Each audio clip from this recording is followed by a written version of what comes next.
No compromise. Unga side liya, enga side liya. It's a GT promise. GT Holidays, South India's #1 travel brand. திரு அஸ்ராக் அவர்கள் வந்து ரொம்ப ரேரான ஒரு press மீட்டே இன்டர்நெட்ல இருக்கு.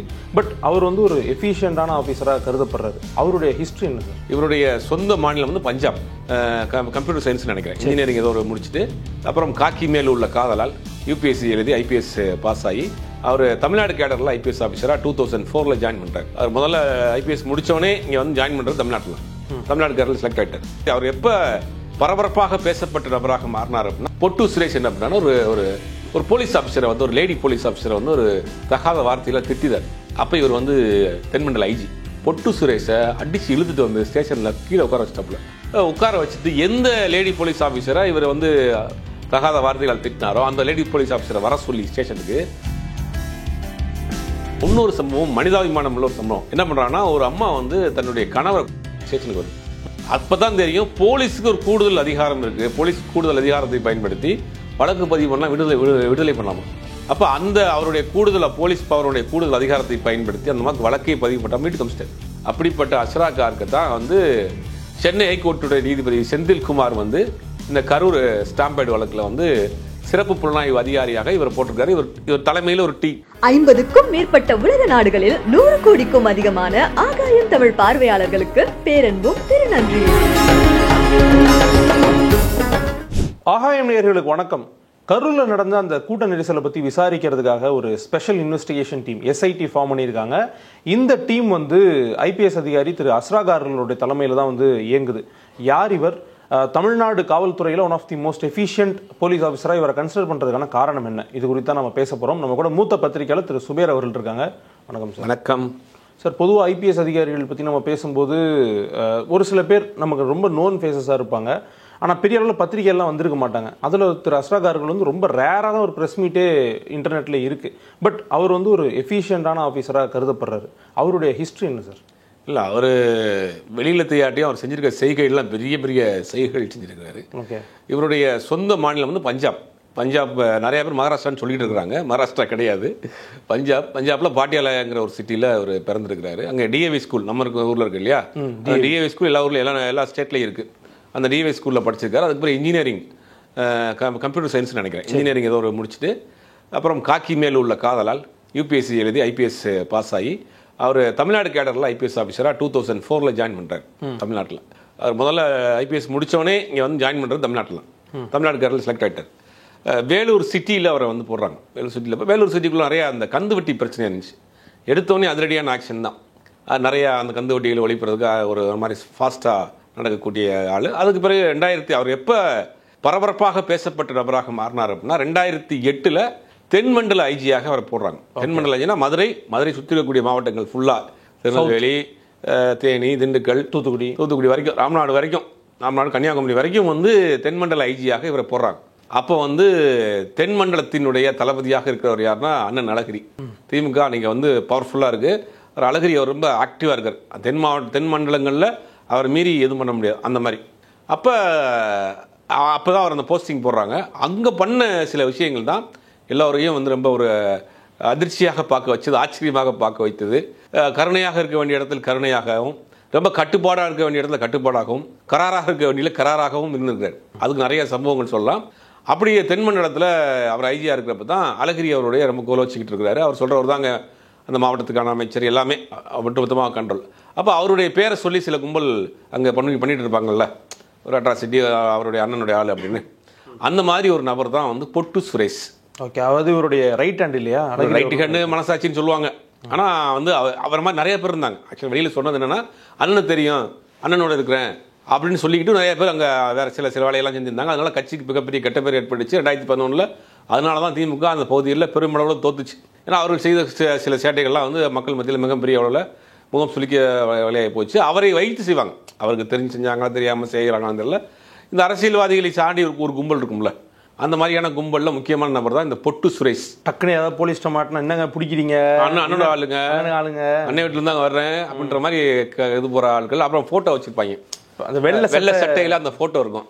அந்த ஃபோட்டோவை பார்த்துட்டோன்னா போகிறாங்க. ரெண்டாவது முதல்ல எடுத்தோன்னே இவங்க எதிர்கிறது போலீஸ்காரண்ட, யார் நினைச்ச வர்றான் அந்த மாதிரி ஒரு ஆள் வந்து பொட்டு சுரேஷ். பொட்டு சுரேஷினுடைய பவர் என்ன அப்படிங்கிறதுக்கு தென் மாவட்டத்தை சேர்ந்த ஒரு மூத்த அமைச்சர், அவருடைய அமைச்சருடைய ரூம்லேயே பக்கத்தில் இவருக்கு ஒரு சேர் போட்டாப்ல. எல்லா டீலையும் நான் தான் பார்க்குறேன், ஒரு இணல் அமைச்சர் மாதிரி இருப்பேன். இது அப்போ கலைஞருக்கு தெரிஞ்சு போய் கலைஞர் கூப்பிட்டு வான் பண்ணி, அப்புறம் அழகிரியம் கூப்பிட்டு வர வான் பண்ணி, அப்புறம் அவரை ஆஃப் பண்ணிட்டான்னு வச்சுங்களேன். இப்படி ஒரு பவர்ஃபுல்லான பொட்டு சுரேஷ் என்ன பண்ணான்னா, ஒரு போலீஸ் ஆஃபீஸரை வந்து, ஒரு லேடி போலீஸ் ஆஃபீஸரை வந்து ஒரு தகாத வார்த்தையில் திட்டிறார். அப்போ இவர் வந்து தென்மண்டல ஐஜி, இவருக்கு இன்ஃபார்ம் போகுது. இப்போ இவ்வளோ பவர்ஃபுல்லான ஆளுங்களுக்கு தான் இவ்வளவு அந்த தொகைராவெலாம். யாருக்கு? பொட்டு சுரேஷுக்கு. பொட்டு சுரேஷை அடித்து இழுத்துட்டு வந்து ஸ்டேஷனில் கீழே உட்கார வச்சிட்டாப்புல. யார்? நம்ம அஸ்ராக்கார்.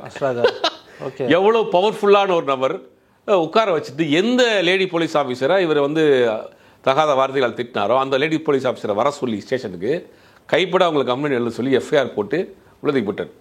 ஆக்சுவலாக அவரை வந்து அவர் மூலமாக தான் திரு அழகிரி அவர்கள்ட்ட பேச முடியுன்ற அளவு சொல்லுவாங்க. அப்படிப்பட்ட ஒரு நபர் பவரில் இருக்கப்பட்டப்பே அப்போ தான் ஒட்டுமொத்தமாக தென் மாவட்டமே யாரா நீ அப்படிங்கிற மாதிரி திரும்பி பார்த்தாங்க. இன்னைக்கு வரைக்கும் மதுரையில் அஸ்ராக்காருக்கு ஒரு பெரிய ரசிகர் மன்றமே இருக்குது. மதுரையில் வந்து அஸ்ராக்காருக்கு, மதுரை, ராமநாதன் அந்த பகுதியில் எல்லாமே போலீஸ் வட்டாரங்கள் தாண்டி பொதுமக்கள் மத்தியிலையும் அவருக்கு மிகப்பெரிய ஒரு பேர் அஸ்ராக்காருக்கு. அப்படின்னா இது வந்து ஒரு அதிரடியான சம்பவமா. இன்னொரு சம்பவம் மனிதாபிமானம் உள்ள ஒரு சம்பவம். என்ன பண்ணுறாங்கன்னா, ஒரு அம்மா வந்து தன்னுடைய கணவரை கொல்லப்பட்டு ஸ்டேஷனுக்கு வருது. வந்து செய்தி பரபரப்பாக போகுது. அது வந்து உடனே இவருடைய பார்வைக்கு வருத்தது அந்த கேஸு. இவர் நேரடியாக போய் தலையிடுறார். என்னம்மான்னு கேட்குறப்ப, என்னுடைய கணவர் ஒரு பெரிய குடிகாரர், அதனால் என்னுடைய மகள்கிட்டையே குடிச்சிட்டு வந்து தப்பாக நடக்க முயற்சி பண்ணார், தற்காத்து கொள்றதுக்காக நான் கொலை பண்ணிட்டேன்றாங்க. உண்மையை சொல்லிட்டாங்க. ஸ்டேஷன் வந்து உட்காந்துட்டாங்க. அப்போ தான் தெரியும் போலீஸுக்கு ஒரு கூடுதல் அதிகாரம் இருக்குது. போலீஸுக்கு கூடுதல் அதிகாரத்தை பயன்படுத்தி வழக்கு பதிவு பண்ணால் விடுதலை பண்ணலாமா? இன்றைக்கி வரைக்கும் அது ஒரு ஆச்சரியமான விஷயம். அது நமக்கு அப்போ தான் தெரியாது. அப்போ அந்த அவருடைய போலீஸ் பவருடைய கூடுதல் அதிகாரத்தை பயன்படுத்தி அந்த மாதிரி வழக்கை பதிவு பண்ணால் வீட்டுக்கு அமிச்சிட்டார். கணவரை கொலை பண்ணிட்டு வந்த அந்த லேடியை விசாரிச்சுட்டு, அப்புறம் ஒரு டீம் போட்டு விசாரிச்சுட்டு, உண்மையிலேயே ஒரு நபர் அப்படி தான் விசாரிச்சு எல்லாம் தெரிஞ்ச பிறகு, உண்மைன்னு தெரிஞ்ச பிறகு உடனே அந்த மேலே வழக்கு போடாமல் அமிச்சிட்டார். இது வந்து மனிதாபிமான அடிப்படையில் ஒரு செயல். இன்னொரு செயல்னா, வத்தலக்குண்டு பக்கத்தில் தேவதானப்பட்டின்னு ஒரு ஊர். அந்த ஊரில் என்ன பண்ணுறாங்கன்னா, ஒரு ஸ்கூல் பொண்ணு, ஒரு +2 பொண்ணு, அந்த பொண்ணுக்கு ஒரு கல்யாணம் நிச்சயம் பண்ணுறாங்க. அதுவே தப்பு. முதல்ல ஸ்கூல் பொண்ணு கல்யாணம் பண்ணுறது தப்பு. அது மட்டும் இல்லாமல் அவர் ஒரு எய்ட்ஸ் பேஷண்ட்டு, HIV பேஷண்ட்டு. இந்த மேட்ரு இவருக்கு தெரிய வருது. அந்த பொண்ணு எப்படியோ மெசேஜ் இவர்கிட்ட பாஸ் பண்ணிடுச்சு. எனக்கு எப்படியோ அந்த ஏதோ ஒரு ஃபோன் மூலியமாக இல்லாட்டி ஏதோ ஒரு மூலியமாக வந்துருச்சு மெசேஜ். நேராக போய் அந்த கல்யாணத்தை நிப்பாட்டி அந்த பொண்ணை கொண்டு வந்து வேறு ஏதாவது காலேஜில் ஏதாவது சேர்த்து அப்படி ஒரு ஆக்ஷன் எடுத்து அந்த பொண்ணை இதனால் வரைக்கும் இப்போ வரைக்கும் தென் மாவட்டத்தில் குறிப்பாக மதுரையில் வந்து அஸ்ராக்கார் பேரை கேட்டால் எல்லாருக்குமே தெரியும். ஒரு ஒரு 40 வயசு 45 வயசுக்குள்ள இருக்க ஆட்களுக்கெல்லாம் அஸ்ராக்கார் பண்ண சாதனைகள் வந்து ரொம்ப பிரபலமாக பேசப்படுது. அப்படிப்பட்ட அஸ்ராக்காருக்கு சமீபத்தில் நடந்த ஒரு சில மாதங்களுக்கு முன்னாடி ஒரு கிட்னாப் கேஸில் ஒரு MLA விசாரணை வளையத்துக்குள்ளே கொண்டு வந்தது, ஒரு உயர் போலீஸ் அதிகாரிக்கு வந்து கோர்ட்டுக்கே வர வச்சது, அவரை ரிமாண்ட் பண்ணது அப்படின்னு சமீபத்தில் ஒரு வழக்கையும் அவர் ரொம்ப ஹேண்டில் பண்ணார். இந்த மாதிரி பரபரப்பான ஒரு நபர் தான் இந்த அஸ்ராக்கார்க்கு வந்து இப்போ என்ன பண்ணுறாருன்னா, இடையில கொஞ்ச நாள் CBIயில் ஒர்க் பண்ணிட்டு, இங்கேருந்து CBIயில் ஒர்க் பண்ண, அங்கேயும் போய் சும்மா இல்லை, அங்கேயும் டெல்லியில் ஒரு CBIயில் ஒர்க் பண்ணிட்டு இருக்கப்ப என்ன பண்ணுறாங்கன்னா, ஒரு ஸ்கூலில் வந்து ஒரு பையன், ஒரு 7 வயசு பையன் பாத்ரூமில் இறந்து போயிடான். இறந்து போன பிறகு அந்த எல்லாருமே விசாரணை என்ன பண்ணுறாங்கன்னா, அந்த ஸ்கூலுடைய டிரைவர் மேலே பழியை போட்டு எஸ்கேப் ஆகிறாங்க. இந்த டிரைவர் தான் பண்ணா, என் தப்பான ஆள் அப்படின்னு ஆல்மோஸ்ட் அந்த கேஸை முடிச்சிட்டானுங்க. CBI வரைக்கும் அந்த வழக்கு போய் ஒரு பெரிய இன்ஃப்ளூயன்ஸான ஒரு ஸ்கூலு வந்து என்னென்னா டிரைவர் மேலே பழியை போட்டு ஒரிஜினலான ஆட்கள் எஸ்கேப் ஆகிட்டாங்க. கேஸை ஆல்மோஸ்ட் முடிக்கிற ரேஞ்சுக்கு போகிறப்ப தான் இவர்கிட்ட வருது. அப்போ டிரைவர்கிட்ட கேட்குறப்ப, டிரைவருடைய இதெல்லாம் பார்க்குறப்ப அவருக்கு ஒரு டவுட் வருது, இவன் பண்ணியிருக்க மாட்டான், அவன் கதறதெல்லாம் பார்க்குறப்ப என்னென்னா இவர் அந்த கேஸை ரீஇன்வெஸ்டிகேஷன் பண்ணுறப்ப ஒரிஜினல் ஆறுன்னு கண்டுபிடிச்சிட்டாங்க. அவன் அப்பாவி கிட்டத்தட்ட மூடின கேஸ் ஆல்மோஸ்ட் மூடி அவன் அந்த டிரைவர் தான் பண்ணான், அந்த ஸ்கூல் டிரைவர் தான், வேன் டிரைவர் தான் பண்ணான்னு முடிச்சிட்டாங்க. இவர் அதை ஆல்மோஸ்ட் வாழ்க்கையை முடிஞ்சு. அப்புறம் அதை இவரை வந்து வந்தோம்னா அதை அடுத்து தோண்டி துருவி எடுத்து கண்டுபிடிச்சேன்னா ஒரு பெரிய லிங்க்ல உள்ள ஒருத்தர் பண்ணியிருக்காரு, அவர் தூக்கி உள்ளதுக்கு போட்டு அதுக்கப்புறம் கேஸை வந்து ஃபாஸ்ட் பண்ணி விட்டார். அப்போ சென்ட்ரல் கவர்மெண்ட் ஜாபுக்கு CBIக்கு போன பிறகுமே அவர் வந்து ஒரு பரபரப்பான நபர். அப்படிப்பட்ட இவ்வளோ சம்பவங்கள் அவர் பண்ணியிருக்கார். அப்படிப்பட்ட அஸ்ராக்காருக்கு தான் வந்து சென்னை ஹைகோர்ட்டுடைய நீதிபதி செந்தில்குமார் வந்து இந்த கரூர் ஸ்டாம்பேடு வழக்கில் வந்து சிறப்பு புலனாய்வு அதிகாரியாக இவர் போட்டிருக்காரு. இவர் தலைமையில் ஒரு டீம், இவர் தலைமையில் வந்து ஒரு DSP, ஒரு 4 இன்ஸ்பெக்டர் தலைமையில் ஒரு டீம் போட்டிருக்காங்க. இவங்கள்ட்ட எல்லாத்தையும் ஒப்படைச்சிருங்க, ஏற்கனவே எல்லாம் சொல்கிறாங்கன்னா இங்கே ஏற்கனவே வந்து ஒரு நபர் விசாரணை கமிஷன் இருக்கு இல்லையா, அருணா ஜெகதீசன் போட்டிருக்கீங்களா, அதுக்கு பிறகு எதுக்கு இவர்னா அவங்க வந்து என்னென்னா அவங்க வந்து ஒரு ரிட்டையர்டு ஜட்ஜாக இருக்கிறவங்க அவங்க வந்து இன்வெஸ்டிகேட்லாம் பண்ணி உள்ளே போக முடியாது. கலெக்ஷன் பண்ணலாம், கலெக்ட் பண்ணலாம், இன்ஃபர்மேஷனை கலெக்ட் பண்ணி ஒரு ரிப்போர்ட்டாக கொடுப்பாங்க. நீங்கள் இன்வெஸ்டிகேஷன் ரிப்போர்ட் கொடுக்கறது வேற, இன்வெஸ்டிகேட் பண்ணுறது வேற, புலனாய்வு பண்ணுறது வேற, செய்திகளை சேகரித்து கொடுக்குறது வேற. இவங்க என்ன போய் அந்த பகுதிகளில் விசாரிச்சுட்டு ஒரு ரிப்போர்ட்டாக தமிழ்நாடு கவர்மெண்ட் கொடுப்பாங்க. அது மேலோட்டமாக தான் அது இருக்கும். ஏன்னா ஜட்ஜஸ் இறங்கி போய் என்ன மார்பஸில் போய் புலனாய்வு பண்ண போகிறாங்க, அது பண்ண முடியாது. ஒரு போலீஸ் ஆஃபீஸர்னா ஒரு டெப்த்தாக உள்ள போகிற அந்த கேஸ் எங்கே ஆரம்பிக்குது, இதுக்கு பின்னாடி யார் இருக்கா, உண்மையிலேயே இது வந்து சதியா இல்லை ஆக்சிடெண்ட்டா, இல்லை இந்த ஆக்சிடெண்ட்டை சதியாக மாற்றுறதுக்கு முயற்சி பண்ணாங்களா, சதியை ஆக்சிடெண்ட்டாக ஆக்குறதா முயற்சி பண்ணாங்களா, ரெண்டுமே இருக்கு இல்லையா. ரெண்டு பாயிண்ட் ஆஃப் வியூலையுமே வந்து டீப்பாக போய் இறங்கி ஒரு போலீஸ் எப்படி விசாரிப்பாங்க, ஐபிஎஸ் ஆஃபீஸர்ஸ் விசாரிக்கிறப்ப அந்த டோனில் விசாரிப்பாங்க. இப்போ அவரால் வந்து நான் ஜட்ஜி செந்தில்குமார் என்ன பண்ணுறாருன்னா இவரை வந்து ஒரு அந்த எஸ்ஐடிக்கு வந்து இவரை தலைவராக போட்டு ஒரு டீம் போட்டாங்க. அவங்க நேற்றே போயிட்டாங்க. போட்டோடனே அவர் இமீடியட்டாக அவர் வேலையை ஆரம்பிச்சார். நேற்று போய் முதல் வந்து என்ன பண்ணால் அந்த இன்சிடென்ட் நடந்த இடத்த பூரா வந்து பார்த்தீங்கன்னா ஒரு இது போட்டு மறைச்சி வச்சிருக்காங்க, டு நாட் கிராஸ். ஆமாம், அந்த மாதிரி போட்டு மறைச்சி வச்சு பார்த்தீங்கன்னா செருப்பு கும்மிகளாக கிடக்கு, அந்த பக்கம் சாக்கடையில் ஒரு இதாக கிடக்கு. இந்த இடத்த ஒன்றும் அந்த கிளியர் பண்ணாமல் வச்சுருக்காங்க. ஃபர்ஸ்ட்டு அவர் அங்கே தான் போய் இந்த இன்வெஸ்டிகேஷன் ஆரம்பிக்கிறாரு. அப்புறம் ஒவ்வொரு இடமா இன்றைக்கி போயிட்டு இருக்கு. ஷார்ட் டைமில் முடிச்சிடுவார்னு நினைக்கிறேன். அவர் முடித்து ஏதாவது சப்மிட் பண்ணுறப்ப தான் உண்மை நிலவரங்கள் கொஞ்சம் பரபரப்பாக தெரிய வரும். ஓகே சார், அவருடைய சாதனைகள் அவருடைய நடவடிக்கைகள் பற்றி சொன்னீங்க. இந்த பர்டிகுலர் இன்சிடென்ட் வந்து ஒரு பொலிட்டிக்கல் ரேலியில் நடந்த ஒரு டேமேஜ். இதை வந்து விசாரிக்கிறதுக்கு ஸ்பெசிஃபிக்காக அவரை சூஸ் பண்ணுறதுக்கான ரீசன்ஸ் அது இருக்கா? இது ஒரு நேர்மையான அதிகாரி, யாருக்கும் வளைஞ்சு கொடுக்க மாட்டார், அரசாங்கத்துக்கும் வளைந்து கொடுக்க மாட்டார். இப்போ குறிப்பாக சொல்கிறப்ப இந்த இவரை பற்றி விசாரிக்கிறப்ப சில இன்ஃபர்மேஷன் விசாரிக்கிறப்ப சொல்கிறோம், போலீஸ் தரப்புலேயே பல பேருக்கு இவர் பிடிக்காது. ஓகே, கொஞ்சம் நேர்மையாக ஸ்ட்ரைட் ஃபார்வர்டாக இருக்கிறதுனால போலீஸ் ஆஃபீஸர்ஸுக்கே பல பேர் இவரை வந்து பிடிக்காது அப்படிங்கிற மாதிரிலாம் அவங்க சொல்கிறாங்க. ஏன்னா எல்லாரையும் ரொம்ப கரெக்டாக இருப்பார், கரெக்டாக இருப்பார்னு. இவர் ஒரு ஆடியோ ஒன்று சோசியல் மீடியா ரொம்ப வைரலாக போயிட்டு பார்த்துருப்பீங்கன்னு நினைக்கிறேன். அதாவது என்னென்னா ஒரு வயர்லெஸில் சொல்கிறார், அவர் கீழே இருக்கக்கூடிய ஆஃபீஸர்ஸுக்கு சொல்கிறார், நீங்கள் வந்து சரியாக செய்யலைன்னா 3 விதமான பனிஷ்மெண்ட் இருக்குது. முதல்ல அவங்களுக்கு வந்து ட்ரான்ஸ்ஃபர் கொடுப்போம், இல்லைன்னா வந்து உங்களை வந்து சஸ்பெண்ட் பண்ணுவோம், இல்லைன்னா உங்கள் மேலே கிரிமினல் ஆக்ஷன் எடுப்போம். இதெல்லாம் நீங்கள் புரிஞ்சுக்குங்க, நான் சொல்லணும்னு அவசியம் இல்லை அப்படின்னு இந்த அடுத்த கட்ட ரேஞ்சில் உள்ள ஆஃபீஸர்ஸு ரொம்ப கண்ட்ரோல் பண்ணுறது, ஸ்ட்ரிக்டாக இருக்கிறதுங்கிறது அவங்களுக்கு பல பேருக்கு நெருக்கடியாக தானே இருக்கும். அதெல்லாம் கூட சொல்கிறாங்க. அப்படிப்பட்ட ஒரு ஆளை தான் வந்து ஒரு செலக்ட் பண்ணியிருக்காரு. ஏன்னா அது மாறி மாறி குற்றச்சாட்டு வைக்கிறாங்க. அது ஒரு போலீஸ் தரப்பில் இருந்து ஒரு ஃபுல் டீட்டெயில் இன்வெஸ்டிகேஷன் நடந்துச்சுன்னா அந்த கேஸே முடிஞ்சு போயிடும் இல்லையா, அதனால இவரை போட்டிருக்காங்க. இப்போ ஓகே சார், பொதுவாக வந்து இந்த மாதிரியான அதிகாரிகள் நேற்று கூட ஒரு ப்ரெஸ் மீட்டில் வந்து ஒரு நிமிஷத்துக்கு மேலே அவர் பேசலை, டக்கு நாங்கள் இன்வெஸ்டிகேட் பண்ணிட்டு சொல்கிறோம் அப்படின்னு போயிட்டாரு. சிலர் வந்து நமக்கு பிரபலமாக தெரிவாங்க, பட் சில அதிகாரிகளை பற்றி பெருசாக நம்ம வந்து இன்டர்நெட்டில் கூட எடுக்க முடியல. அதுக்கு என்ன காரணம், ஏன் இந்த டிஃப்ரென்ஸ்? இல்லை, அவங்க வந்து வேலையே தான், தண்ணி பிரபலியப்படுத்திக்கிற மாட்டாங்க. தன்னுடைய பிரபலியமாக இருந்தால் சில விஷயங்கள் செய்ய முடியாது. அஸ்ராக்காருக்கு இருக்காருன்னு வச்சுங்களேன், அவர் அதிகமாக ப்ரெஸ்ஸில் வராமல் இருக்கிறதுனால நாளைக்கு கரூர்லேயே போய் ஒரு டிஷர்ட்டை ஒரு ஜீனை போட்டு டீக்கில் உட்காந்து டீ சாப்பிட்டா யாருக்கு தெரியும்? எல்லாருக்கும் தெரிஞ்சிடாது, கண்டிப்பாக யாருக்கும் தெரியாது. டீ சாப்பிட்டுன்னா என்னென்னா இங்கே மேட்ரு அப்படின்னு ஈஸியாக அவரே டேரெக்டாக இன்ட்ராக்ட் பண்ணிடலாம். இதுக்காகவே என்ன பண்ணுவாங்கன்னா பப்ளிசிட்டி விரும்ப மாட்டாங்க. அவங்களுக்கு அது ரெண்டு விஷயமா இருக்குது. ஒன்று, அவங்களால் ஒரு சில விஷயங்களை பாதுகாத்துக்கிற முடியும், சில விஷயங்களை அவங்களே இறங்கி செய்ய முடியும். இந்த 2 விஷயத்துக்காக என்ன பண்ணுவாங்கன்னா தன்னை வந்து மேக்ஸிமம் வந்து வெளியில் தெரியாத அளவுக்கு நிறையா இவரை விட இப்போ இவர் மாதிரியான ஒரு பிரில்லியண்டான போலீஸ் ஆஃபீஸர்ஸ் நிறைய பேர் இருக்கிறாங்க, வெளியில் தெரியாமல் இருக்கிறாங்க, சைலண்டாக நிறையா சம்பவங்கள் செஞ்சுட்டு தான் இருப்பாங்க. ஓகே சார், நீங்கள் சொல்லும்போது சொன்னீங்க காவல்துறையிலே ஒரு நிறைய பேருக்கு பிடிக்காது, அந்த அளவுக்கு இவருடைய அந்த ரொம்ப ஸ்ட்ரைட் ஃபார்வர்டான அப்ரோச் அப்படின்ட்டு. அப்படி இருக்கக்கூடிய அதிகாரிகளுக்கு அழுத்தம் வந்து ரொம்ப அதிகமாக இருக்கும், ஓரங்கட்டப்படுவாங்கல்ல சார், அந்த மாதிரியான சிக்கல்கள் இவர் மாட்டலையோ? அந்த மாதிரி ஏன்னா இவர் எப்படின்னா இவரை வந்து ஒரு கட்டத்துக்கு மேலே இவருடைய நேர்மையை வந்து அவங்க வந்து புரிஞ்சுக்கிறாங்க.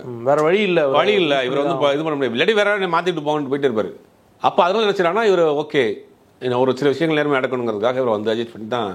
எல்லா ஆஃபீஸர்ட்டையும் நீங்கள் அரசியல்வாதிகள் வந்து ஃபோர்ஸ் பண்ண மாட்டாங்க.